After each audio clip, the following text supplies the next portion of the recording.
તારીખ 13/4/2025 રોજ પાલનપુરમાં આવેલ શિવાલય રેસીડેન્સી ખાતે શિવશક્તિ ફાઉન્ડેશન ટ્રસ્ટ સંચાલિત ભૂમિ વોલન્ટરી બ્લડ સેન્ટર પાલનપુર તથા શિવાલય રેસીડેન્સી દ્વારા 14 એપ્રિલ ડોક્ટર બાબા સાહેબ આંબેડકર જન્મજયંતિ નિમિત્તે બ્લડ ડોનેશન કેમ્પનું આયોજન કરવામાં આવ્યું હતું, જેમાં દરેક રક્તદાતાને 3 લીટર વોટર જગ, સન્માનપત્ર તથા 25% ડિસ્કાઉન્ટ લેબોરેટરી ટેસ્ટમાં આપવામાં આવ્યું હતું।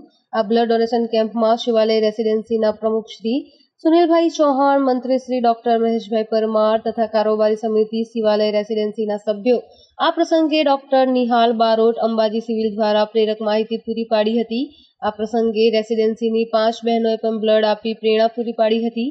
કુલ 30થી વધુ બ્લડ બોટલ એકત્ર કરાઈ હતી। શિવાલય રેસીડેન્સી ખાતે ડોક્ટર બાબા સાહેબ આંબેડકર જન્મજયંતિની અનોખી ઉજવણી કરવામાં આવી હતી।